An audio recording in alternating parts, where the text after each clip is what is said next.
hər kim desə ki, bir cəmiyyət pozulub, bir millət pozulub, artıq heç nəyin xeyri yoxdur, bilin ki, elə o insanın özü pozulub.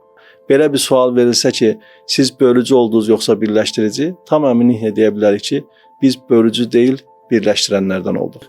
Oxuduğumuz kitab bizi bir nifrət insanına çevirdi. Demək ki, sevgiyə ehtiyac var. İnsan özünü oxumalıdır, özünü vərəqləməlidir. Biz bütün kitablara üst tuturuq, amma özümüzdən, yəni Rəbbimizin sənət əsərindən bəzən məhrum qalırıq.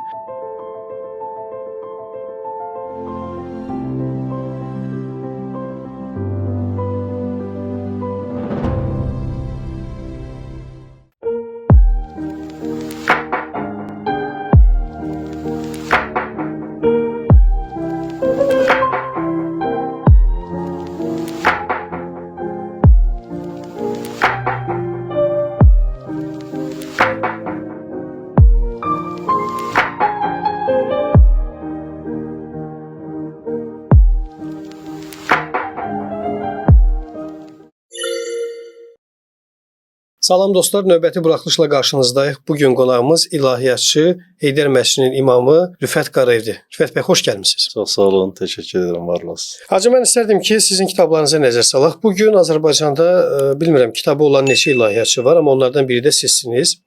Hacı Rüfət Qarayevin ilk kitabı da Nəhcül Bəlağədən seçmə incilər sayılır. İstərdim bizi izləyənlərə bu kitab barədə məlumat verəsiniz. Mən 2011-ci ildə elmi iş götürdüm. Əl Yazmalar İnstitutundan.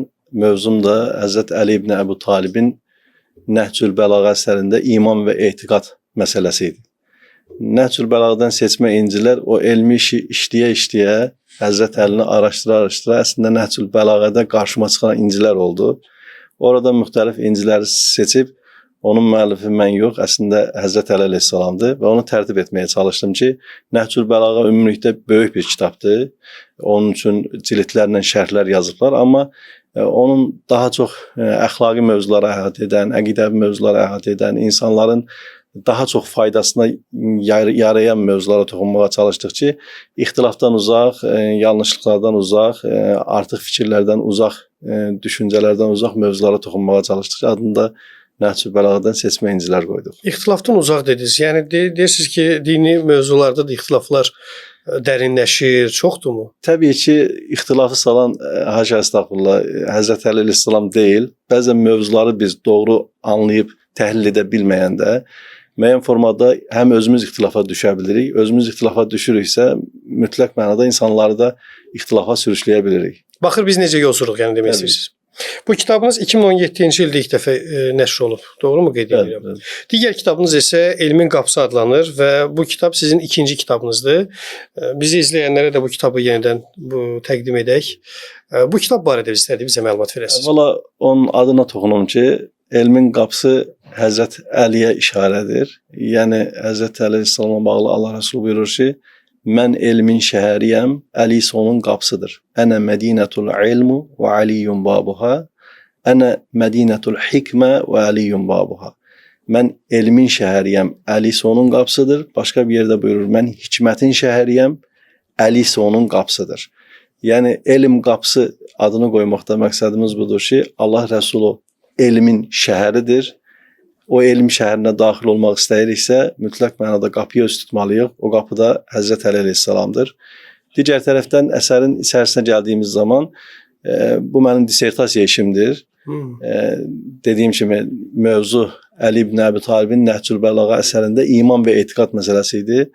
Biz də o illərlə çəkdiyimiz zəhməti çalışdıq ki, bir kitab halına gətirək və oxucular üçün də inşallah ki, faydası toxunsun. Bu kitablar açıq satışda varmı? Bəli, bəli. Açıq satışda var. Artıq bir çox dini mağazalarda və müxtəlif yerlərdə əldə etmək olur. Bu yerdə mən istədim bir məqama da toxunaq.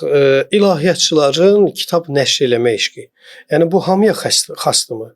Hamı, bütün ilahiyyatçılar kitab nəşr edirlərmi? Açığı özümdən deyim ki, bəzən zərurətdən doğur. Məsələn, bunları mən Nəhcül Bəlağədən seçmə inciləri Həzrət Əlini araşdıra-araşdıra artıq bir sevgi yarandı, bir məhəbbət yarandı ki, ortaya bir şey də qoyaq, insanlara da faydası toxunsun. Yəni deyirsiniz ki, bu artıq zərurət. Zərurət gördüm özümdə, belə deyək. Elmin qapısına gəldikdə isə artıq bir zəhmət var idi, illərin zəhməti. Nə üçün dissertasiyada elə pükülü vəziyyətdə qalsın? Biz onu işıq üzərinə çıxardaq ki, digər insanlara da faydası toxunsun. Bu baxımdan ortaya qoyduq. İnşallah üçüncüyə gələndə onunla da bağlı fikrimi bildirərəm. Bir çox kitab nəşr edənlər bildirirlər ki, zaman tapmağı çətinlik çəkirlər. Onlar zaman qıtlığından əziyyət çəkdiklərini bildirirlər. İlahiyyatçıların vaxtı olurmu kitab nəşr etməyə, kitab yazmağa? Yoxsa o dediyiniz kimi zərurətdir, yuxuna haram qatır, gecələr yazır, yoxsa gündüz hansısa işini ikinci plana atıb kitab yazır? Necə baş verir bu proses? Böyük alimlərdən birinin sözüdür. Buyurur ki, zaman içində zamansızlığa varmaq olmasaydı, dünya zindan içərisində zindan olardı. Əslində bizim bir 24 saatlıq vaxtımız var. Amma o vaxta təbii ki, bərəkət qatan Allahdır. Biz zamanımızı belə deyək, bəzən görürük filosofların da yanaşmasına baxanda bir qabın içərisinə böyük daşlar qoyurlar. Tələbələrə göstərir ki, doldu mu? Onlar dolu olduğunu göstərirlər, bildirirlər. Təkrar o daşın içərisinə balaca daşlar tökürlər. Bu zaman yenə doldu mu? Onlar da dolu olduğunu deyirlər. Təkrar içərisinə qum tökür. Tələbələrə göstərir ki, bu qab doldu mu, bu şüşə doldu mu? Bəli, dolu olduğunu göstərirlər, bildirirlər. Təkrar içərisinə su tökür. Yenə tələbələrə doldu mu? Onlar da dolu olduğunu bildirirlər. Əslində biz zamanımızın içərisinin nə qədər dolu olduğunu desək də ki, mən bir ilahiyyatçıyam, zamanım yoxdur, vaxtım yoxdur. Hər bir insanın həyatında mütləq mənada boş olan yerlər var. Baxır o boş olan yerləri nə ilə doldurur, necə doldurur? Onu belə deyək, boşda keçirə bilərsən, boş kimi görsənib təfəkkürlə keçirə bilərsən, təfəkkürlə keçirib yazıya tökə bilərsən, müxtəlif formada dəyərləndirə bilərsən. Yaxşı, gəlin onda Hacı sizin o boş vaxtlarınızı təbii ki, bir hissəsi kitablara əsas gətirməkdirsə, digər hissələrində o boşluğu necə doldurursunuz? Təbii ki, insan bir ortaya kitab yazır, bir şey qoyursa, bunun bir görünən tərəfi kitabdırsa, görünməyən tərəfdə özünün mütaliə etdiyin kitablar olmalıdır. Digər tərəfdən İnsan hər oxuduğu kitabla da ortaya kitab qoya bilmir. İnsanın özünün bir düşüncəsinə ehtiyac var, təfəkkürünə ehtiyac var ki, insanın özü bir sənət əsəridir. Rəbbimizin yaratdığı sənət əsəridir. Allah Rəsulunun hədislərinə baxdığımız zaman görürük ki, buyurur ki, mən arafə nəfsəhu fəqad arafə Rabbəhu. Hər kəs özünü tanıyarsa Rəbbini tanıyar. Bəlkə də elə ən böyük kitab, ən böyük əsər insandır. İnsan özünü oxumalıdır, özünü vərəqləməlidir. Biz bütün kitablara üst tuturuq. Amma özümüzdən, yəni Rəbbimizin sənət əsərindən bəzən məhrum qalırıq. O sənət əsərinə üst tutarıqsa boş vaxtlarımızda, yaxud dolu vaxtlarımızda, özümüzlə söhbət edəriksə, özümüzü tanıyarıqsa, özümüzü araşdırarıqsa, bu zaman baxarıq ki, Allah bir hədis qüdsüsdə buyurur ki, mənim ərşim nə yerə sığar, nə göylərə sığar, mömin bir qulumun qəlbinə sığar. Biz əslində o qədər zəngin bir varlıq ki, Həzrət Əleyhisselam buyurur, ey insan, sən özünə elə-belə baxma. Halbuki səndə aləmlərdən zərrələr var. Nəticə etibarilə insan kainatın kiçik modelidir. Yəni kainat nə qədər əl çatmazdısa, nə qədər elmə sığmazdısa, əslində insanın özü də kainata sığmayacaq qədər böyük bir varlıqdır ki, Allah buyurur ki, mənim ərşim nə yerə sığar, nə göylərə sığar. Mömin bir qulumun qəlbinə sığar. Bu məqamı siz yeni kitabınızın girişində də qeyd etmisiniz. Həmin o insanın da bir kainat kimi sirli olmağı, dərin olmağı ilə bağlı. Elə bu yerdə mən istərdim yeni nəşr olunan Mənəvi Səyahət kitabınızı da biz izləyənlərə təqdim edək və bu kitaba nəzər salaq. Mənə gəlir ki, bu kitabınız digərlərindən bir balaca fərqlənir. Yoxsa bir xeyli fərqlənir? Təbii ki, bir xeyli fərqlənir. Fərqlənməsinin də səbəbi elə ondan ibarətdir ki, biz 2018-ci ildən 2024-cü ilə qədər 6 il müddətində müxtəlif yaşadığımız hadisələri, bəzən hüzünlü, bəzən sevincli, bəzən düşüncəli, bəzən təfəkkürlü, yəni hər hansı yaşanan hadisəyə uyğun olaraq o mövzular yazıldı. Heç biri təsadüf nəticəsində ortaya çıxmadı. Bəzən 44 günlük müharibənin o ağrılı, acılı hallarını yaşayaraq orada bir yazıya tökdük. Bəzən zəfərimizin sevincini yaşayaraq bir yazıya tökdük. Adını da Mənəvi Səyahət onun üçün qoyduq ki, bu daha çox maddədən sıyrılıb mənəvi olaraq insanların yol almağında az da olsa bir faydası toxunsun. Təbii ki, biz səyahət etməyi sevirik.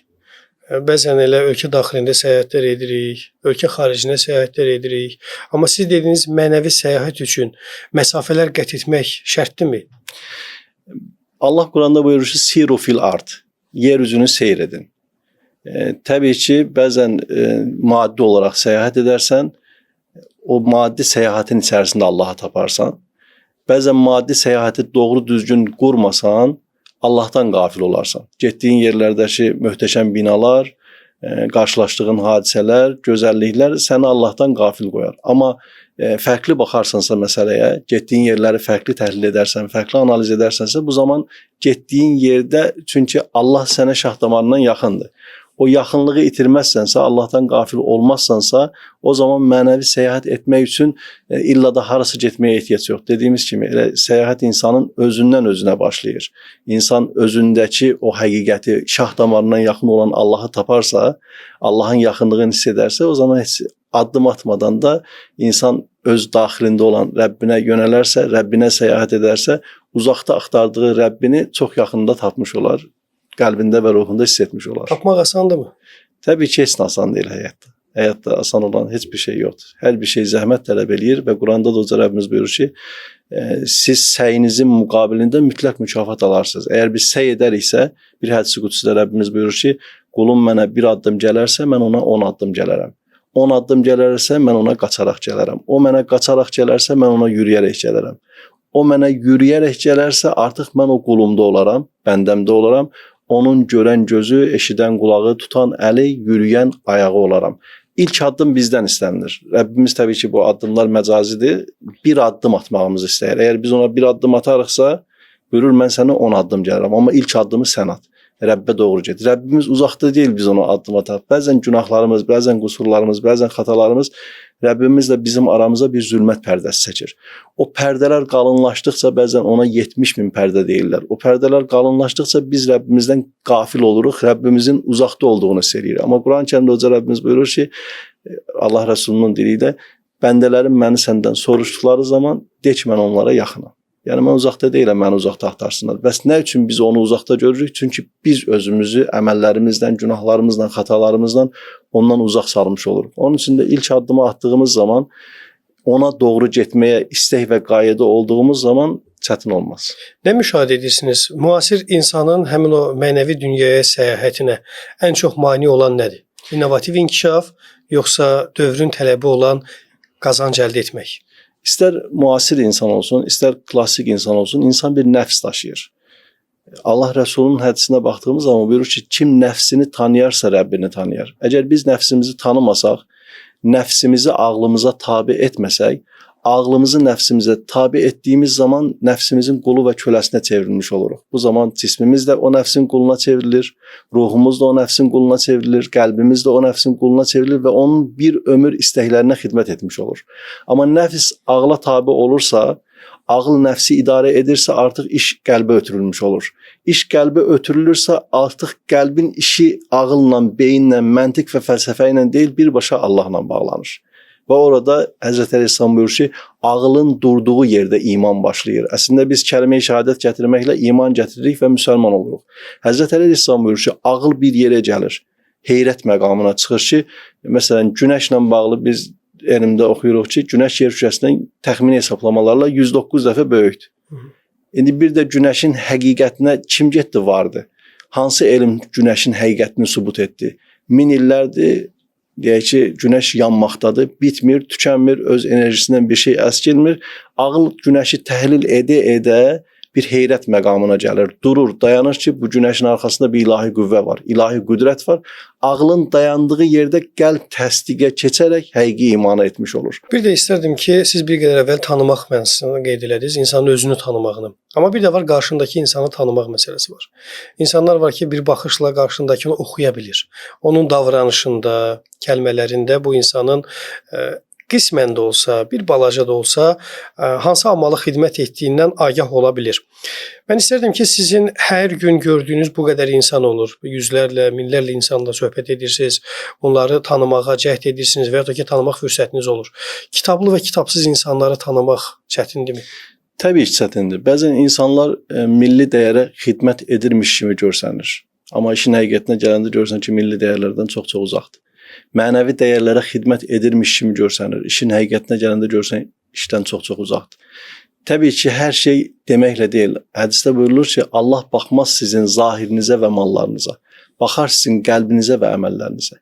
Əgər bizim qəlbimiz həqiqətən də dediklərimizi təsdiqləyərsə, insanın, Peyğəmbərimiz buyurur ki, müminin əməli niyyəti əməlindən daha üstündür. Nə üçün niyyəti əməlindən üstündür? Əgər insan gözəl niyyət edirsə, onu həyata keçirtməsə belə savab qazanmış olur. Və o gözəl niyyətini, fürsəti tapdığı zaman da gözəl düşündüyü üçün gözəl niyyətlərini həyata tətbiq edir. Baxın, o baxımdan tanımaq çətin olur. Amma nə zaman bu insanlar varmı? Təbii ki var. Səmimi insanlar varmı? Təbii ki var. Və o insanlarla ünsiyyətdə olduğun zaman Peyğəmbərimiz buyurur ki, bir insanı tanımaq istəyirsənsə mütləq mənada ondan səfərə çıx. Burada mömin kimi tanıdığın insan səfərə çıxdığı zaman Allah qorusun bir münafiq sifəti ortaya çıxa bilər. Deyirlər, yaxşı dostu yolda tanıyarlar. Allah Rəsulü buyurur ki, qardaşını tanımaq istəyirsənsə onunla bir ticarət et. İş ki maddiyyata keçdi, o zaman tanımada görürsən ki, dünənə qədər səxavətli görsənən, cömert görsənən insan ticarət məsələsində tamam fərqli bir xarakterlə ortaya çıxa bilər. Demək ki, tanımaq üçün dinimizin bizə göstərdiyi metodlardan istifadə etməyə ehtiyac var. Və hətta onu yaxşı mənada qəzəbləndir. İnsan qəzəbləndiyi zaman ağlının idarəçiliyi zəiflənmiş olur və bəzən də itmiş olur. Bu zaman onun xarakteri çıxır ortaya, qəzəbli halında görürsən fərqli bir insan qarşında dayanıb. Amma o yerə qədər tamam fərqli bir insanla danışırdın, fərqli bir insanla söhbət edirdin və qəzəb ortaya çıxdığı zaman Allah Rəsulü buyurur ki, qəzəbli başda ağıl olmaz. Əgər insan qəzəblənibsə, ağıl ortadan çıxır, ağılsız bir insanla üz-üzə gəlmiş olursan. Dünən milli dəyərdən, mənəvi dəyərdən, dostluq dəyərlərindən, qardaşlıq dəyərlərindən danışan insan tamam fərqli bir insana çevrilir. Görürsən ki, indi qarşında fərqli bir insan var. Onun üçün də biz doğru tanıya bilərik. Doğru tanıyırmış kimi görsənib kimlərsə haqqında rəy verə bilərik. Amma iş ki sınağa gəldi, imtahana gəldi, orada fərqli insanlarla qarşılaşa bilərik. Mənfəət belə deyək, mənfəət, nəfsi istəklər insanı fərqli insana çevirə bilər. İnsanlığın da ən böyük sınağı elə demək olar ki, budur, nəfsidir. Bir fikirdə də, bir kitabda da belə bir məqam qeyd olunur. Məşhurlardan, dahilərdən birinə sual verirlər ki, insanlığın ən kiçik müharibəsi hansı olub? Həmin o şəxs də bildirir ki, 2-ci Cahan Savaşı. Hərçənd həmin savaşda minlərlə insan qətlə yetirilmiş, dünyasını itirmişdi. Və soruşur, dünyanın, insanlığın ən böyük savaşı hansıdır? Hər kəsin öz nəfsi ilə olan savaşıdır. Ən böyük müharibə budur. Və siz də qeyd edirsiniz ki, nəfs insanlığın demək olar ki, bu həyatdakı sınağıdır. Bununla bağlı Allah Rəsulunda gözəl bir hədisi var. Böyük bir müharibədən qayıdırlar. Bir ay səfərdə olublar. Allah Rəsulü buyurur ki, kiçik cihadı bitirdiniz. Qarşıda böyük cihad var. Ey Allahın Rəsulü, bundan da mı daha böyük bir cihad bizi gözləyir?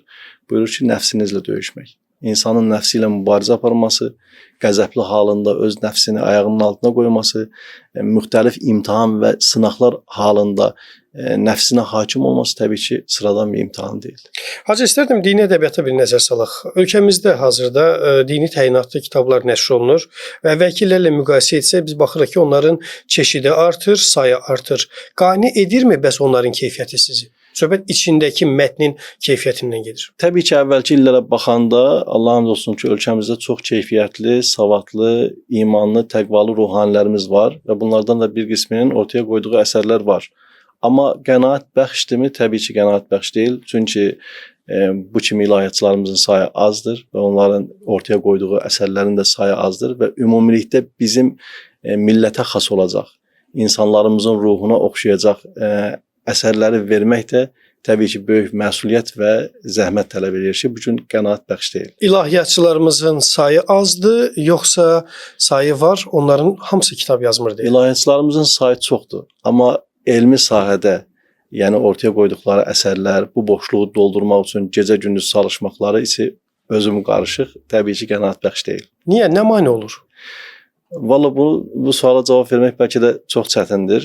Ola bilsin burada maddi vəsait rol oynayır, ola bilsin zaman məsələsi rol oynayır, ola bilsin bu işə o qədər də maraq göstərmirlər.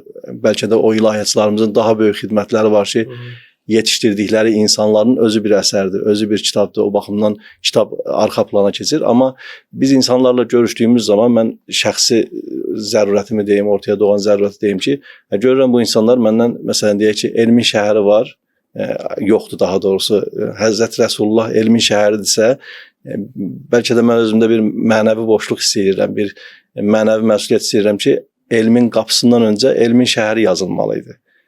Çünki elm şəhəri olmalıdır ki, o qapıdan üst tutub elmin şəhərinə daxil olasan. Amma bu bir mənim zəhmətim idi. İlk öncə Həzrət Əleyhisselamla bağlı olan müdafiyəm səbəb oldu ki, elmin qapısı çıxsın. İndi Allahın izni ilə başlayıb məsələn elmin şəhəri ilə bağlı bir cızmara. Əslində elə də olar. Bir şəhərin qapıları olardı. Yəni tarixi Bəli. şəhərlərdən gedirsə, həmin o qapıdan daxil olursan şəhərə. Cızmaqara edirik ki, inşallah bir elmin şəhəri ilə də bağlı bir şey olsun. Kitablar çoxdur. Allah Rəsulundan bağlı yazılmış kitablar çoxdur. Amma sən görüşdüyün insanlarla, söhbət etdiyin insanlarla Allah Rəsulu buyurur ki, biz peyğəmbərlərə insanların dərəcəsinə görə danışmaq əmr olundu. Yəni onlara çox kitab verərsən, bəzən ağılları qarışar. Bəzən informasiya bolluğu içərisində fərqli, ixtilaflı və ya fərqli rəngarəng fikirlərə boyana bilərlər. Amma o görüşdüyün insanların tələbi nəyədirsə, daha çox məsələn İmam Cəfər Sadiq əleyhissalam Cabir bin Heyyanla görüşür. Cabir bin Heyyan kimya elminin banisidir. Gəlir imamın yanına, imam deyir ki, get bir kitab yaz, kimya ilə bağlı ortaya kitab qoy. O da gedir bir yaxşı kitab yazır, gətirib İmam Cəfər Sadiq əleyhissalamın qarşısına qoyanır, deyir ki, ey Cabir, get tövbə elə. Sənin bu kitabın professorlar səviyyəsində bir kitabdır. Oxusa, anlasa onlar anlayar. Onların da buna ehtiyacı yoxdur. Adamlar gəlib o həddə çatıblar. Cabir bin Heyyan gedib tövbə eləyir, yenidən bir kitab yazır, onu iki hissəyə bölür. Əslində kimya bir tərəfdən də insanın mənəvi saflaşması, paşlaşması da mənəviyyatda kimya sayılır. Bu dəfə gedib yeni bir kitab yazır, onu iki hissəyə bölür. Bir hissəsini kimya elminə aid edir, bir hissəsi insanın mənəvi saflaşmasına və paşlaşmasına aid olan əsər olur. Bu zaman İmam Cəfər Sadiq əleyhissalam buyurur ki, ey Cabir, indi oldu. Əslində biz çox şeylər ortaya qoya bilərik, amma hər şeyi ortaya qoymaq və ya hər oxuduğumuz kitab bizi Allaha aparırmı? Bəzən yox. Mevlana'nın bir sözü var, buyurur ki, Allaha gedən iki şeydən keçir. Uzaq olanı kitablardan, yaxın olanı ilahi eşqdən. Bəzən biz Allaha getmək üçün kitab oxuyuruq, Allaha qul bəndə olmaq üçün kitab oxuyuruq. Oxuduğumuz kitablar bizi Allahdan aparır. Nədə ilişdirir? Tarixdə ilişdirir. Tarixin hansısa müxtəlif qaranlıq səhifələrində ilişdirir. Bəs nə üçün o kitabı oxuduq? Bəs bizim hədəfimiz kitab oxumaqdan Allaha doğru getmək idi. Burada nəyə dönməliyik, nəyə qayıtmalıyıq? Oxuduğumuz kitab bizi bir nifrət insanına çevirdi. Demək ki, sevgiyə ehtiyac var. Buyurulur ki, uzaq olanı kitablardan keçir. Hələ lap bizi istiqamətlə Allaha aparsa belə. Yaxın olanı ilahi eşqdən keçir. Biz Allaha aşiq olmaqla, məsələn, rayonlarımızda, kəndlərimizdə heç bir kitab oxumayan elə insanlarımız var ki, onlar səmimiyyətləri ilə Allaha aşiqdilər. Belə deyək, Allaha abiddirlər. Dürüst həyat sürürlər. Dürüst həyat sürürlər və dürüst həyat yaşayırlar. Bir dualarıyla da belə deyək, yeri-yerindən oynadarlar. Bu baxımdan biz o insanları bəzən özümüzün elmimiz, savadımız olsa belə özümüzdən üstün tutmaq məcburiyyətindəyik. Quran-ı Kərimdə ayəsində buyurulur ki, Allah qatında ən üstün olanlar sizin təqvalı olanınızdır. Savadı çox olan, biliyi çox olan yox, təqvası çox olandır. O insanlar təqva sözünün mahiyyətini anlamadan belə o təqvanı yaşayırlarsa, Allahdan sevərək qorxurlarsa, Allaha aşiq olaraq o eşqi itirməmək üçün həyəcan içərisində bir həyatlarına davam edirlərsə, həyatlarını sürürlərsə, demək ki, o insanlar mənim kimi 5-3 dənə kitab oxuyandan daha üstün olduğunun qənaətindəyəm. Acaba bir də ki, qeyd elədiniz, bir qədər əvvəl verdiyim suala belə bir cavabınız oldu ki, bəzi ilahiyyatçılar niyə ki kitab çap edə bilmirlər? Maddi səbəbi də bir səbəb kimi nümunə çəkdiniz. Mən istərdim bugün bizdə kitab oxumağa maraq istiqamətini istərdim sizdən münasibət olaraq. Söhbət təkcə dini kitablara yox, ümumən bizim cəmiyyətdə kitab oxumağa maraq. Siz nələr müşahidə edirsiniz? Bir çox hallarda mənim özümə də bunu dəfələrlə qeyd ediblər ki, kitablardan danışırsan, yəni həqiqətən varmı kitaba maraq göstərən? Amma geri dönüşlərdən görürəm ki, bəli var. Ola bilər əyləncəyə üstünlük verənlər qədər deyil, amma reallıq odur ki, onların sayı az olsa da var. Və o azlıq üçün, o sayı az olanların sayının artması üçün biz bugün burada söhbət edirik. Bu verilişlər hər şeyə gəlir. Bir də sizin müşahidələrinizə nəzər salaq. 2018-ci ildən bu tərəfə sosial şəbəkədə az da olsa bir aktivliyim var. YouTube üzərindən bir fəaliyyətim var. Amma bu kitablar çıxanda, xüsusi olaraq ikinci elmin qapısı kitabı çıxanda mən dostlar tərəfindən böyük bir rəğbət gördüm. Və sevgi gördüm və hətta o əsəri əllərinə alıb qapı-qapı gəzib alıb öz vəsaiti ilə hədiyyə edən insanlar gördüm. Demək ki, bir rəğbət var, bir sevgi var. Bu mənim şəxsimə olan insanların belə deyək, hörmət və ehtiramı deyil. Bəzən 80 yaşında bir nənə var, Hacı xanımdır, Nüşabə xanım. O götürür o kitabı əlində, məndən də şəxsi belə xüsusi bir münasibəti yoxdur. Hansı məclisdə oturur, çıxardır, elmin qapısı, Həzrət Əli bunu İlahiyyatçı Rüfət Qarayev yazıbdı, ortaya qoyubdu. Çox xahiş edirəm, alın, oxuyun, övladlarınızı oxudun. Səbəbini soruşuram ki, niyə bu qədər? Deyir, Hacı, vallahi səmimi etiraf edeyim ki, səbəb siz deyilsiniz, səbəb Həzrət Əlidir. Mən bununla bəlkə də Həzrət Əli üçün, İslam üçün, din üçün az da olmuş olsa bir xidmət etdiyimin qənaətindəyəm. Bu baxımdan cəmiyyətimizə bu gün baxırıq ki, əgər o 80 yaşında nənəmizin kitab oxumaq eşqi sönməyibsə, kitabın oxunması üçün bir təbliğat və təşviqat işlərini aparırsa və eyni zamanda da gənclərimizə baxdığımız zaman görürük ki, hər nə qədər bu günlər biz gənclərimizi qınayırıq, ittiham edirik, bəlkə də bu notdan çıxıb, bu moddan çıxıb biz gənclərimizin müsbət tərəflərini qabartmaq məcburiyyətindəyik. Allah Rəsulunun bir hədisi var, buyurur ki, hər kim desə ki, bir cəmiyyət pozulub, bir millət pozulub, artıq heç nəyin xeyri yoxdur, bilin ki, elə o insanın özü pozulub. Bu baxımdan bu sərt hədis olsa da demək məcburiyyətindəyik ki, biz bir millətin pozulduğu qənaətində və düşüncəsində olmamalıyıq. Bu təbliğatı aparmamalıyıq.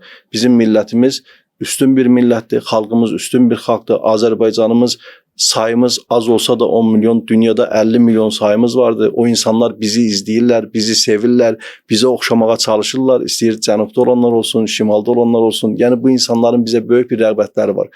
Biz kitab oxumaqla yolumuza davam edəcəksə, bir gün onlar da bizi özlərinə örnək tutub, onlar da kitab oxuyacaq. Biz onların düşüncələrinə xidmət edəcək, kitablar ortaya qoyacaqsa, bir gün onlar da bizim kitablarımızı, əsərlərimizi oxuyacaq. Bu zaman 50 milyon Azərbaycanlı dünyaya meydan oxuyacaq bir gücə çevriləcək mütləq mənada. Bir də biz Azərbaycana nəzər salaq və Azərbaycandan İslam dünyasına bir nəzər salaq. Bugün dünya ölkələrinə baxırıq. Söhbət təbii ki, İslam ölkələrindən gedir söhbət. Bir ölkəmizi müqayisə aparırıq. İstərdim ki, Azərbaycanın tolerantlıq məsələsinə bir balaca burada toxunaq. Bir çox ölkələrə gedəndə insanlar bildirirlər ki, İslam ölkəsidir, amma biz orada çəkinirik. Özümüzü narahat hiss edirik. Təhlükəsizlikdə olduğumuzu hiss etmirik. Amma Azərbaycana gələndə tamamilə bu fərqli mənzərədir. Bu məsələ istərdim bir balaca toxunaq. Daha sonra dediyim o hissə, kitab barədə o hissəyə də sual verəcəm. Dünyaya nəzər saldığımız zaman İslam dünyaya hardan yarandı? Səudiyyə Ərəbistandan, Hicaz bölgəsi idi. Məkkədən başladı, Mədinədə bir mədəniyyət formalaşdı və dünyaya İslamın gözəlliyi, özəlliyi, ədaləti, prinsipləri yayılmağa başladı. Bugün biz yenidən Mədinəyə qayıtdığımız zaman ilkin dövrlərdə başlayan İslamı görə bilirikmi? Göstərməyə çalışırlar, amma görmürük. Məkkəyə qayıtdığımız zaman İslamın ilkin dövrlərindəki kimin, yəni Allah Rəsulunun o xilafət qurduğu dövrdəki kimin İslamın gözəlliklərini görə bilirikmi? Təbii ki, görə bilmirik. Nə oldu, nə baş verdi ki, əvvəldə Allah Rəsulu bu qədər zəhmətlə, məşəqqətlə, əziyyətlə fərqli bir din ortaya qoydu. Hər kəsi o dinin cazibəsinə, ahənginə boyadı. Amma bir dövr keçdi, üzərindən 14 əsr biz getdiyimiz zaman o şeyləri müşahidə edə bilmirik. Təbii ki, bu İslamın günahı deyil. Bu dinimizin qüsuru deyil. Həmişə mən İslamdan danışanda dostlarımıza deyirəm ki, əgər qüsur varsa, bu qüsur məndədir. İslam qüsursuzdur. Əgər Qur'an-ı Kərimi anlatmaqda qüsur varsa, o qüsur məndədir. Qur'an qüsursuzdur. Amma əfsuslar olsun ki, bu günləri Qur'anı qüsurlu göstərməyə çalışdılar. Allah Rəsulunun hədislərini qüsurlu göstərməyə çalışdılar və hətta biraz da dərinə gedib haşa əstəğfurullah Allah Rəsulunu qüsurlu göstərməyə çalışdılar. Bax bu baxımdan bu gün bizim Azərbaycana nəzər saldığımız zaman görürük ki, Azərbaycanda tolerant bir mühit var. Bu tolerant mühitin də içərisində bir də insanlarımızın biri-birinə sevgisi, məhəbbəti var ki, məzhəblər arasında xoş bir ünsiyyət var. Və xüsusi olaraq, belə deyək, haqlı olaraq Heydər məscidində fəaliyyətimdən danışa bilərəm ki, 10 illik fəaliyyətimiz içərisində mənim dostlarıma dediyim bir söz var. Biz Allahın huzuruna gedəndə təbii ki, bir çox suallar veriləcək. O sualların hər birinə cavab verə bilməyəcək. Aciz qaldığımız yerlər olacaq. Amma belə bir sual verilsə ki, siz bölücü oldunuz yoxsa birləşdirici, tam əminliklə deyə bilərik ki, biz bölücü deyil, birləşdirənlərdən olduq. 10 ilin içərisində hər cümə namazında 2500-3000 sünni və şiəni bir araya gətirdik. Bir imamın arxasında onların dayanıb namaz qılmalarına və könül xoşluqları ilə huzur içərisində məsciddən ayrılmalarına səbəb olduq. Və biz bugün deyə bilirik ki, İslam dünyaya Məkkədən və Mədinədən yayıldı. Bugün vəhdət dünyaya Azərbaycandan yayılır. Bunu sadəcə söz olaraq demirəm, əməli olaraq dünyanın bir çox yerlərindən media nümayəndələri gəlir. Bu işi necə bacardınız? Bu işi necə etdiniz? Niyə etdik deyirlər? Niyə bu sualları verirlər? Çünki gələnlərin əksəriyyəti də müsəlmanlar yox, digər dinlərdə olan insanlardır. Bunlar üçün maraqlıdır. Axı biz sizi bölmüşdük. Axı biz sizi parçalamışdıq. Axı biz buna nail olmuşduq. İndi nə baş verir ki, Azərbaycanda artıq müsəlmanlar birləşirlər. Müsəlmanlar bir-birlərinə Qurani-Kərimin prinsipinə uyğun olaraq bütün möminlər qardaşdır, qardaş deyə bilirlər. Qardaş kimi bir-birlərini qucaqlaya bilirlər. Amma illərdir, əsrlərdir əməlli başlı institutlar, akademiyalar işlər apardı, əsərlər ortaya qoydu, kitablar çıxardı, ixtilaflar yaratdı və müsəlmanları, ümməti müəyyən formada bölüb parçalamağa gətirib çıxardılar. Bəzi dostlarımız deyirlər ki, bu sünni şiə sözünü bəlkə işlətməyək. Amma reallıq bundan ibarətdir. Bugün sünni də var, şiə də var. Sünni şiə sözünü işlətməkdən daha çox gəlin biz sünni və şiələri bir-birindən bölüb ayırmayaq. Biz bunları birləşdirək, biz bunları qardaş edək. Reallıq bundan ibarət ki, var, sünni də var, şiə də var. Amma önəmli olan bu var olanı, mövcud varı ayrı tutmaqdansa müxtəlif güzəştlərə getməklə, qarşılıqlı sevgi və hörmət göstərməklə birləşdirməyə çalışaq, qardaş etməyə çalışaq. Hacı, istərdim bir kitab barədə sizə məlumat verim. New York Times bestselləridir və müəllifi Bernard Lewis'dir. Müsəlmanlar nədə səhvə yol verdi kitabıdır. Son vaxtlar çox oxunan kitablar sırasındadır bu kitab. Təbii ki, öz dövrünə aiddir və Osmanlı İmperiyasının Avropanı fəth edərkən buraxdığı səhvlərdən bəhs edir. Amma mən istərdim bu kitabdan yola çıxaraq bir də müasir dövrümüzə nəzər salaq. Biz bugün xüsusən də müsəlmanlar nə etməlidirlər ki, əsrlər sonra belə kitablar ərsəyə gəlməsin ki, 21-ci əsrin insanı, müsəlmanı bu səhvə yol verdi. Nə etməlidir bugün İslam dünyası, nə etməlidir bugün müsəlmanlar? Bizim ən böyük qüsurumuz, mövzumuz kitab olduğu üçün deyim ki, bir çox kitabları oxuduq, amma haqqın kitabından uzaq düşdük. Quran-Kərimdən uzaq düşdük. Bəlkə də Quran-Kərimdən uzaq düşməyimizin səbəbi Quran-Kərimi oxumağı bir çox insanlarımız, bəzi insanlarımız geridə qalmışdıq kimi düşündülər. Bu mollalara məxsusdur, bu ruhanilərə məxsusdur, bu İslamşünaslara məxsusdur, bu ilahiyyatçılara məxsus bir kitabdır. Mən ondan uzaq olum. Amma biz Quran-Kərimə yönəldiyimiz zaman görürük ki, Quran-Kərimin ilk əmri iqra, oxu. Və bu oxu nəyi oxu? İqra bismi rabbikəl-ləzi xaləq. Oxu yaradan Rəbbinin adı ilə. Arxasıca insanın xilqətini, özünü, kimliyini, Rəbbin kərəm sahibi olmasını oxumağa çağırır. Digər tərəfdən biz Quran-Kərimin ayəsinə baxdığımızda görürük ki, Uca Rəbbimiz buyurur ki, Allahın ipindən möhkəm yapışın. Bütün müsəlmanlar Quran-Kərimə doğru düzgün yönələrlərsə, ayə hər kəsə xitab edir. Allahın ipindən möhkəm yapışın, heç vaxt bölünməyin, parçalanmayın. Siz oddan ibarət bir uçurumun ətrafında fırlanarkən, o sizi oradan xilas etdi və Allahın lütfü sayəsində qardaş oldunuz.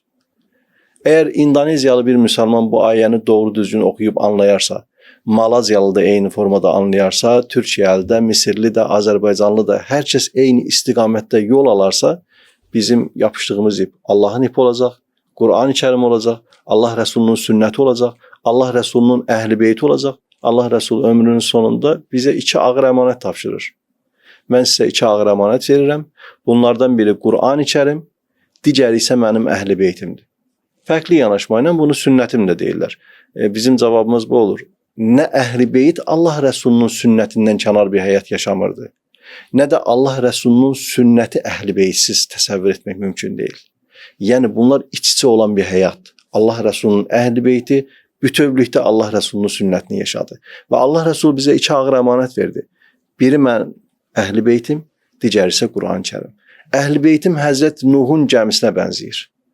O gəmiyə minənlər nə oldu? Xilas oldular. Nuhun övladı olsa belə Həzrət Nuh əleyhissalamın övladı üsyan edərək dağa sığındı, gəmidən üst çevirdi və üst çevirməyi ilə həlaka səbəb oldu. Həzrət Hüseyn əleyhissalamla bağlı buyurur ki, Hüseyn nicat gəmisi və hidayət çırağıdır. Yəni sən hidayət olmaq istəyirsənsə, o hidayət çırağına, o şama, o muma, o işığa üst tutmalısan. Həzrət Hüseynə biganə qalmamalısan. Həzrət Hüseyni sevməlisən. Çünki Allah Rəsulu Həzrət Hüseyni sevirdi. Və Həzrət Hüseynə olan sevgin səni mütləq mənada nicat gəmisinə aparacaq. O nicat gəmisi də buyurur, mənim əhl-i beytim nicat gəmisidir. Bax, bu baxımdan biz əgər Quran-Kərimi doğru anlayarıqsa, əhl-i beyti doğru tanıyarıqsa, Allah Rəsulunun sünnətini doğru yaşayarıqsa, bu zaman insanlar nə ixtilafa düşər, nə səhvlər eləyər, nə yanlışlar eləyər və yenidən həyatlarını fərqli formatlayıb Allah üçün, millət üçün, vətən üçün, xalq üçün, dövlət üçün faydalı bir insana çevrilir. Yaxşı dindar heç vaxt təhlükəli insan ola bilməz. Yaxşı dindar, yaxşı ilahiyyatçı, yaxşı müsəlman Allah Rəsulunun hədisini oxuyacaq. Vətəni sevmək imandandır. Əgər bu hədisi doğru düzgün oxuyubsa, öyrənibsə, baxın, burada belə vətəni sevmək imandandır hədisini zəif hədis kimi bizə təqdim etdilər. Nə üçün? Birdən vətən sevgimiz çox olar. Vətəni sevmək imandandır. Əgər mən vətənimi sevməyi imanın bir hissəsi bilməsəm, necə bu vətən uğrunda canımı qurban verərəm? Necə bu vətən uğrunda şəhidliyi seçərəm? Bax, biz hədisləri doğru oxuduğumuz zaman yaxşı vətəndaşa çevrilmiş oluruq. Quran-Kərimi doğru oxuduğumuz zaman, doğru anladığımız zaman yaxşı dindara çevrilmiş oluruq. Yaxşı dindar, yaxşı qardaşdır. Yaxşı dindar, yaxşı dostdur. Yaxşı dindar, yaxşı övladdır. Yaxşı dindar, yaxşı ailə başçısıdır. Yaxşı dindar, yaxşı dövlət xadimidir. Yaxşı xidmətçidir.